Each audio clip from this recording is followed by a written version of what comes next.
안녕하세요. 크립토TV입니다. 이번 시간에는 미국과 중국의 퍼프가이 게임이 신나게 진행 중입니다.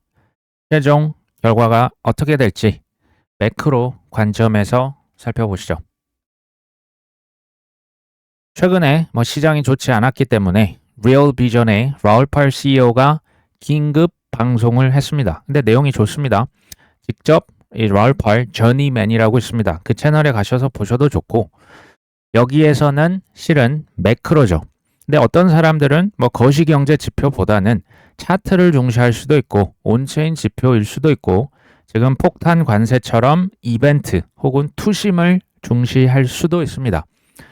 근데 어찌됐건 이것을 소개시켜 드린 이유는 35년간 여기에서 살아남은 매크로 투자자죠. 들어볼 가치가 있다라는 생각이 들고요. 사람마다 하지만 가중치가 다를 수 있습니다. 결론이 다 달라져요. 정답이 될 수는 없고요. 그냥 참고 차원에서 말씀을 드립니다. 시작에 앞서서 레버리지 쓰지 마세요. 선물 옵션 하지 마세요. 포모 하지 마세요. 그리고 코인 투자하실 때 큰 코인 3개에서 4개, 5개만 이제 90% 이상 돈을 투자하세요. 그다음에 이제 100배 코인, 200배 코인 좋은데 10% 미만으로, 왜냐하면 이거 금방 휴지되거든요. 그다음에 장기간 존버하세요. 그다음 줌 아웃해서 이제 멀리서 보시고 단기적인 소음은 제거하세요. 그리고 비트코인 기준 35%의 하락은 빈번하게 발생할 것을 기대하십시오. 살 수 있으면 사세요. 이런 얘기를 했습니다. 좋은 얘기고요. 본격적으로 차트들이 몇 가지 있습니다.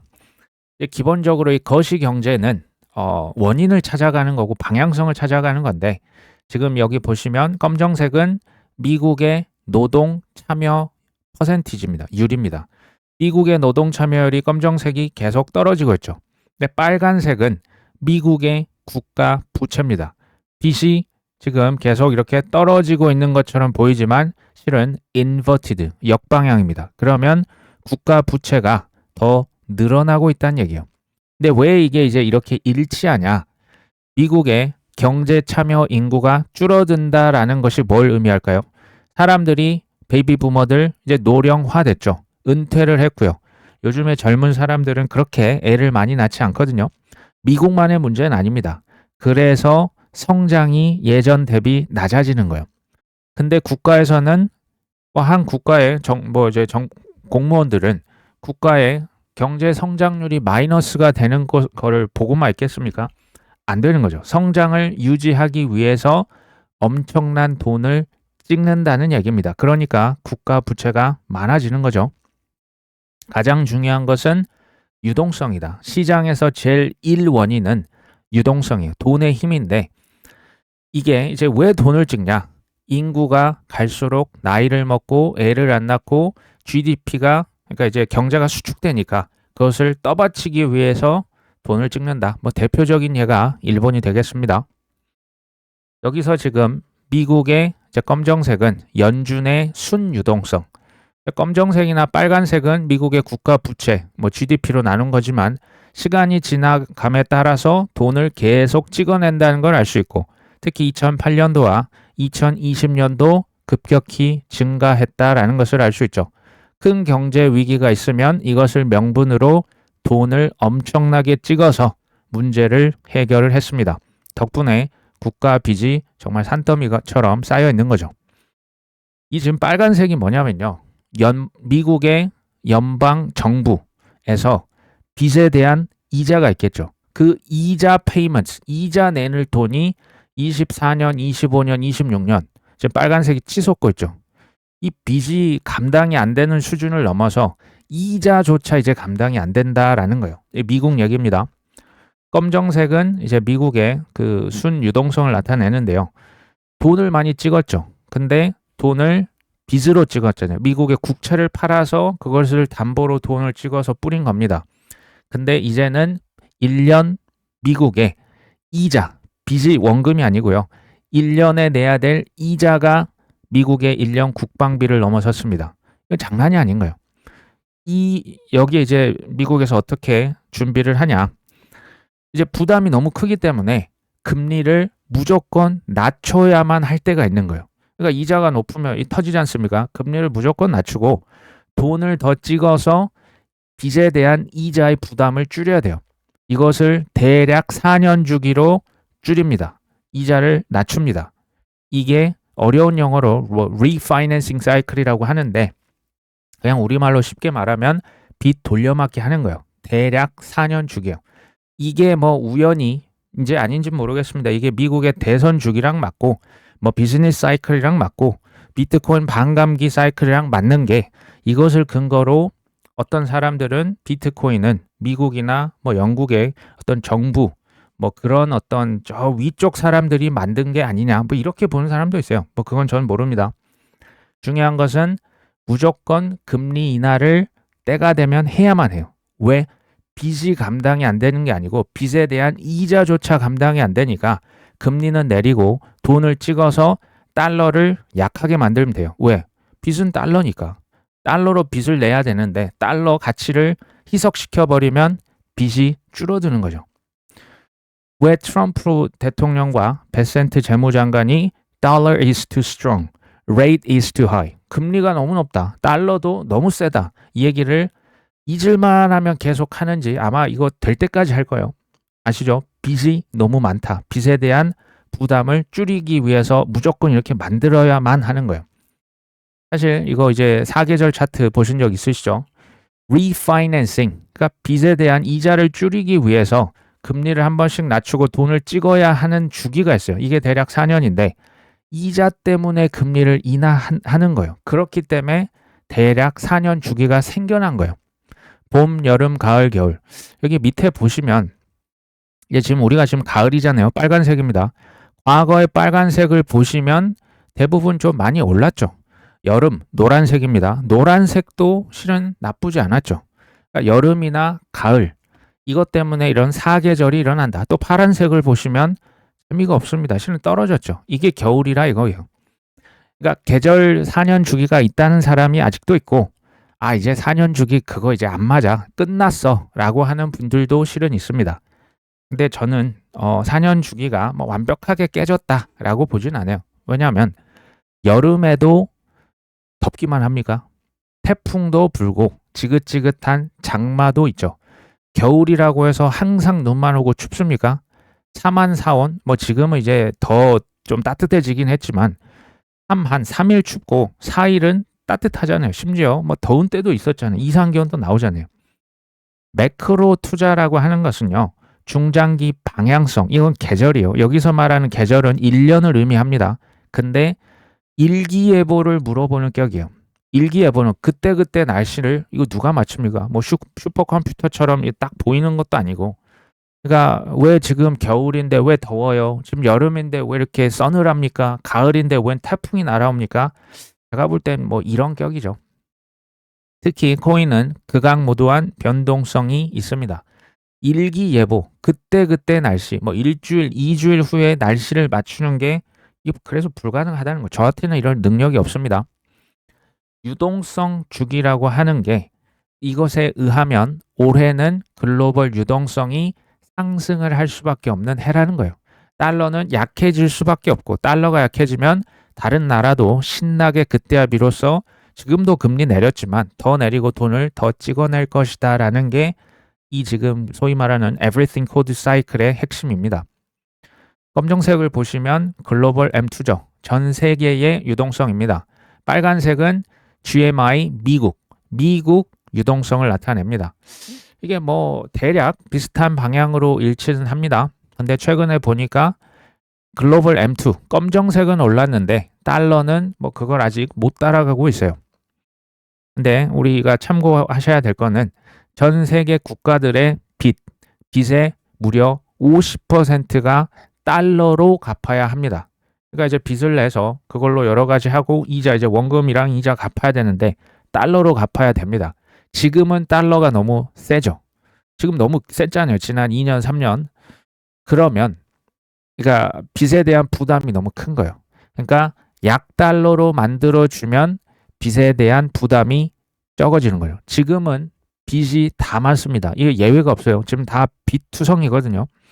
약달러를 만들면 글로벌 빚에 대한 부담이 줄어들어요. 그러면 여유가 조금 생겨나고요. 소위 말해서 경제가 돌아갈 수 있어요. 그러면 시장의 유동성도 실은 풀릴 수가 있는 거예요. 과정은 험난해도 트럼프 대통령, 베센트 재무장관, 미란 보고서에서 최종 목표가 그래서 뭘로 나옵니까? 약달러. 미국만 약달러를 원한 게 아니고 전 세계가 약달러를 실은 원하고 있어요. 특히 그 중에서도 미국 국가 부채 때문에 달러를 약하게 만들어야 합니다. 이제 중국인데요. 중국의 검정색은 그러니까 중국의 중앙은행 이게 자산을 지금 돈 찍어내는 양을 나타내고 이 빨간색이 지금 위로 솟았죠. 이것은 중국의 10년 국채 수익률 역방향이에요. 그러니까 지금 이게 올랐다고 금리가 오른 게 아니고 10년 국채 수익률이 실은 폭락한 거예요. 이렇게 되면 결국 기준금리의 폭락을 의미해요. 이게 22개월, 거의 2년 선행 지표거든요. 이 말은 중국에서 앞으로 2년 동안 기준금리를 엄청나게 낮출 것이라는 것을 의미합니다. 중국에서 그 다음에 중앙은행이 이 검정색이 지금은 이 밑바닥에서 놀고 있지만 검정색도 위로 올라올 것이다. 무슨 얘기냐?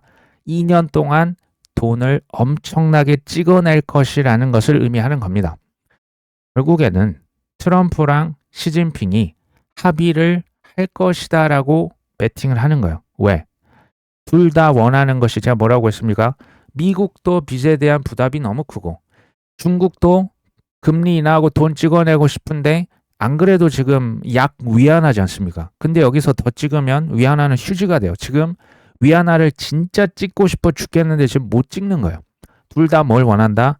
결국은 둘 다 원하는 것은 약달러입니다. 미국과 중국이 지금 센 척하고 있는 기간이요. 제가 이제 뒤에서 보여드리겠지만 저는 이런 센 척하는 기간이 뭐 어떤 이제 시장 참여자들, 투자자들은 뭐 끝났다, 뭐 이제 우리는 이제 시즌 종료다라고 하지만 저 같은 사람한테는 이 센 척하는 기간이 오래 지속되면 이것은 매수 기회가 저는 늘어난다고 봅니다. 불확실하잖아요. 불안하잖아요. 공포가 전 세계를 강타하지 않습니까? 그러니까 매수 기회라고 저는 생각을 합니다. 사람마다 다를 수 있다. 만약에 합의 안 할 수도 있잖아요. 안 할 수도 있죠. 안 하면 어떻게 되냐면요. 둘 다 제가 볼 땐 거의 이제 그 회복이 어려운 치명적인 타격을 입을 겁니다. 이건요. 둘이 무조건 피할 수밖에 없어요. 이건 피해야만 합니다. 또 이제 자동차가 둘이 오면서 진짜 100km로 서로를 향해서 달려오다가 부딪히면 둘 다 그냥 죽습니다. 직사합니다. 이것은 피할 것이다라고 예측을 하는 겁니다. 미국과 중국이 엄청난 달러 빚이 있잖아요. 이 부담을 경감시키기 위해서 약달러로 가려면 합의를 해야만 한다. 다시 말씀드리면 약달러는 글로벌 빚에 대한 부담을 줄여드리는 거예요. 전 세계 물건이나 서비스에 대한 가격이 어쨌든 이제 약달러가 되면 수요가 이제 좀 늘어날 수 있어요.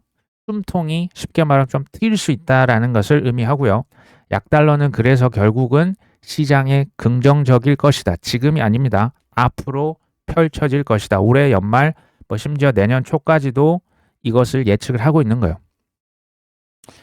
혹자는 이렇게 얘기하실 수 있어요. 약달러면 뭐하냐? 지금 폭탄 관세면 세계 대공황이 온다. 왜? 뭐 무역을 해야 되는데 무역도 안 하고 GDP도 뭐 이렇게 되면 다 곤두박질 칠 것이다. 맞습니다. 근데요. 이 폭탄 관세를 그대로 오랫동안 지속한다는 가정하에요. 만약에 이 관세가 조금 낮아지고 달러가 약화되면 이 무역량이 감소될 수 있는 거 있습니다. 근데 요 효과를 경감시킬 수 있다라고 저는 보고 있어요. 혹자는 또 이러실 수 있습니다. 잘 모르시는 것 같은데 지금 미국, 중국 장난 아닙니다. 맞습니다. 이것도 미국과 중국이 그러니까 미국이 먼저 34% 추가 관세를 부과했죠. 중국도 맞보복. 우리도 미국 관세 34% 보복 관세 매길 것이다. 그러니까 이제 트럼프는 34% 야, 너 웃기지 마. 너 진짜 이거 하면 받고 따따블 이제 50%를 여기 지금 이제 추가입니다. 50% 추가하겠다. 뭐 거의 이 정도 뭐 100% 관세 뭐 이런 느낌이거든요. 중국은 여기에 대해서 어떻게 얘기했냐? 중국도 가만 안 있는 거예요. 미국 농산품, 이 농산품에 이거 부과하면 미국의 타격이 굉장히 크거든요. 2017년에도 똑같은 일이 있었어요. 미국의 농산품에 관세를 대폭 올리겠다. 트럼프 50% 추가 관세 경고에 재차 맞대응을 했다라고 서로 지금 터프가이 게임 하고 있는 거예요. 더 센 척 하는 거죠. 34% 이거 안 하면 50% 추가할 건데 4월 9일부터 바로 발효야. 이제 트럼프가 중국에 너 좋은 말로 할 때 그거 그만해 라고 하는 거죠. 제가 보니까 이제 초딩은 좀 아닌 것 같고 중딩이나 고딩 정도 됐을 때 유치찬란한 터프가이 놀이하는 거예요. 뭐 예를 들면 돌아가면서 한 번씩 뭐 허벅지를 발로 차든지 한 대씩 그냥 주먹으로 때리는 놀이를 하고 있는 거예요. 어쨌든 중국이 가만히 있지 않았던 거죠. 여기서 중국에서 6대 대응 조치를 발표합니다. 최소 6가지 폭탄을 우리도 준비했다. 너희들 우리 지금 깔보냐? 미국 트럼프 장난해? 우리도 이런 것들 할 거야. 농산품 관세 대폭 인상하고요. 미국에서 축산품 수입을 중단하고요. 미국 기업들 다 조사할 거야. 탈탈 털어가지고 너희들 장사 못하게 할 거야. 이 6가지 이제 발표를 한 거죠. 미국이 지금 중국 상무부에서 발표를 한 겁니다. 미국이 고집대로 한다면 중국은 반드시 끝까지 맞설 것이다. 경고를 했습니다. 근데 그 뒤까지 들어봐야죠. 중국과 상호 존중의 기초 위에서 평등하게 대화를 좀 하자. 우리 이렇게 하지 말고 이견을 적절히 해결하기를 촉구한다. 뭐 의견이 다를 수 있지. 평화롭게 말로 좀 합시다. 이 뉘앙스를 느끼셔야 돼요. 미국에서도 네 이놈 진짜 까불면 진짜 죽는다. 지금 트럼프가 선방을 날리니까 중국에서도 깨갱이 아니고 뭐 베트남은 깨갱했죠. 중국은 아니에요. 예전에 나 예전 그 꼬마 때 내가 아니야. 확시 그냥 하는 거야. 확시. 자, 치킨 게임. 두 자동차는 정면 충돌을 실은 이걸 피할 수밖에 없어요. 이거 하는 순간 이거 죽는 겁니다. 그래서 이 잠깐의 터프가의 놀이는 있을지언정 결국에는 말어라고 합의. 사실 핵심 타겟은 중국이 맞습니다. 근데 다른 나라도 이제 말어라고 합의를 통해서 강제로 달러를 약세로 만들 것이다. 이거 미란 보고서에도 이미 나와 있죠.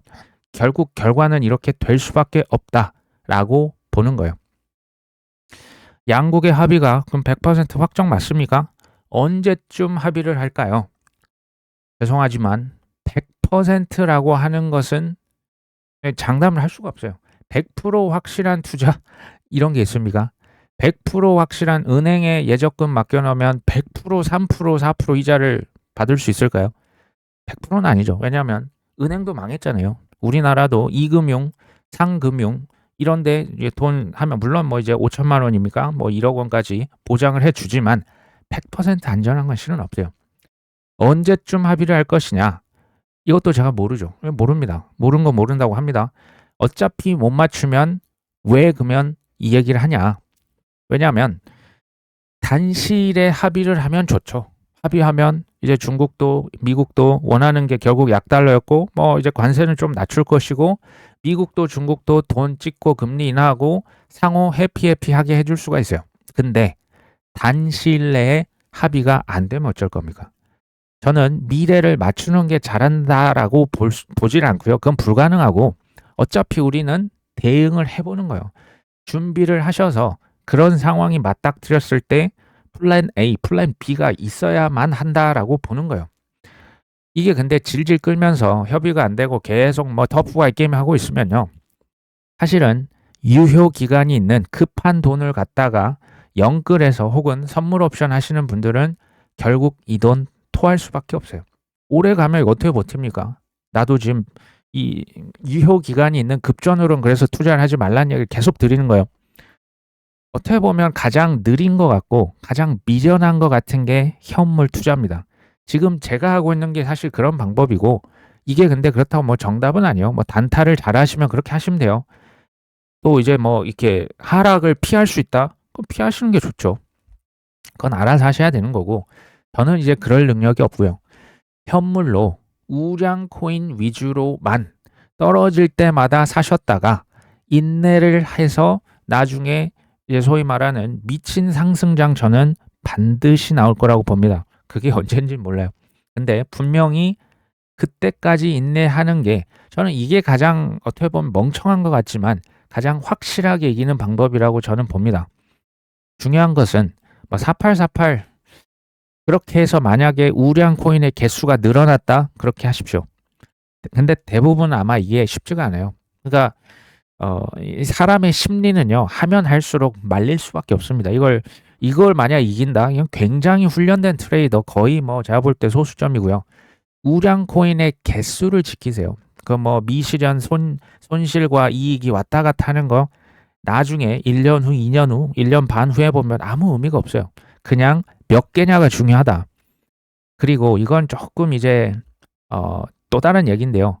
지금 워낙 손실이 크시기 때문에 뭐 저도 손실 있는 코인들 지금 많아요. 특히 대부분의 알트가 그렇죠. 본전 심리가 있어요. 이건 제가 이제 사이클을 네 번째 지금 제가 겪고 있기 때문에 이걸 좀 아는데요. 이게 뭐냐면 지금 마이너스 한 80% 계좌 있는 걸 보면 속이 미어 터지는 거예요. 그러니까 대부분 지금 일반 개인 투자자들의 머릿속에 뭐가 있냐? 이 본전만 오면 나 진짜 뒤도 안 돌아보고 여기서 다 팔아버리고 나 떠날 것이다 라고 다 생각을 합니다. 근데 그런 분들일수록 본전이 아니고 마이너스 한 30%, 마이너스 20%까지 오면 다 팔아버려요. 근데 그 이후부터 진짜 하늘로 블로우 오프 탑이 날아갑니다. 2015년도에도 그런 일이 있었어요. 2014년도. 2017년도에도 실은 이런 일이 있었고 2021년도 그 5월 달에 엄청난 그 석가탄신일 그 있었잖아요. 그게 있으면 진짜 큰 상승을 놓치는 거예요. 그래서 저는 이런 방식을 고수를 하고요. 이걸 이제 피해갈 수 있다? 그럼 이제 알아서 하시면 되죠. 그거는 제 영역은 아니고 올해 4분기가 될지 내년 1분기가 될지 미친 대폭등 저는 이게 나올 거라고 확신을 합니다. 근데 중요한 것은 이 미친 대폭등 전에 제 동생도 그 경험담이잖아요. 막 4848에서 아 내가 뭐 조지 소울스다 진짜 난 단타의 신이다 했는데 지나놓고 보니까 20배 올라 있으면 이 얼마나 이 3년 4년 뭐 어떤 분은 5년 6년의 세월이 얼마나 힘드실까요? 뭐 이제 뭐 제 개인적인 생각입니다. 하락을 피할 수 있다는 믿음과 능력을 동시에 갖추셨다면 그렇게 하셔도 되고요. 저 같은 경우는 그런 일이 없습니다. 마지막 이건 뭐 보너스 호재죠. 엔비디아 아시죠? 그 이제 그 AI 칩으로 유명한 엔비디아에서 헤데라 통합을 시킨다고 합니다. AI를 위해서 블록체인 부스트를 제공할 것이다. 이거 지금 매수 추천이 아닙니다. 저는 예전에 헤데라를 사실 폭등했을 때 다 팔아서 다른 코인으로 바꿨고 지금 코인 개수가 많기 때문에 못 산 거지. 뭐 좋은 코인이라고 보지만 좀 더 공부를 해 보십시오. 앤토니 롱 뭐 이런 사람이 있는데 이 사람 뭐 제가 이렇게 이것만 봐선 제가 성이 안 차서 직접 그 갔습니다. 링크드인에 가면 있는데 실존 인물이 맞고요. 앤토니 롱은 엔비디아에서 19년이 넘게 일한 현재 부사장 직급의 엔지니어입니다. 이 사람이 실제 이런 글을 썼어요. 뭐라고 했냐? 엔비디아는 분산형 AI 및 엔터프라이즈 블록체인 애플리케이션의 미래를 재편할 수 있는 강력한 조합인 헤데라를 AI 시스템에 통합시킵니다. 말이 어렵게 적혀 있는데요. 결국 AI와 블록체인, 사실은 분산 원장 기술 이 두 가지를 합쳐서 탈중앙화 데이터 혁명을 일으킬 것이다. 이걸 지금 임원급 인사가 발표를 한 거예요. 어디에 쓸 거냐? 의료 정보, 공급망 정보, 금융 정보, 자율 시스템 정보를 효율적으로 관리를 하겠다. AI는 실은 정보 데이터를 가공하고 저장하는 게 굉장히 중요하거든요. 사실은 AI만 이 블록체인이 쓰이는 게 아닙니다. AI, 로봇, 6G, 자율주행, 토큰화, CBDC, 뭐 스테이블 코인 이게 결국은 컨버전스가 돼요. 이게 결국은 다 융합이 됩니다. 이 미래에 다 이제 결국 얼마 안 지나서 다 펼쳐질 미래죠. 너무나 확실한 미래인데 가격은 제가 보니까 지금 너무나 저렴한 거 아닙니까? 정말 이거 뭐 거의 감사 대축제 뭐 박앤셀 마이너스 80% 하고 있는 저는 그런 느낌을 받습니다. 하지만 뭐 돈이 없죠. 뭐 돈이 없으면 그냥 기다리면 저는 뭐 좋은 날이 올 거라고 봅니다. 사실 지금 상승장에서 이런 뉴스가 나왔으면 하루에도 뭐 수십 프로, 뭐 심지어 뭐 2배, 3배도 갈 수 있는 그 정도의 호재인데요. 지금 하락장이, 저는 뭐 지금 이 코인만 얘기하는 건 아닙니다. 정말 나쁘지 않은 기회는 맞다. 뭐 오늘 방송은 여기까지 합니다. 이게 매수 추천이 아니라고 다시 한번 말씀을 드리고, 공부하시고 뭐 현금 원화채굴 하시고 기회가 되면 사고, 아니면 그냥 기다리시면 되겠죠. 오늘 방송 여기까지입니다. 끝까지 시청해 주셔서 감사합니다.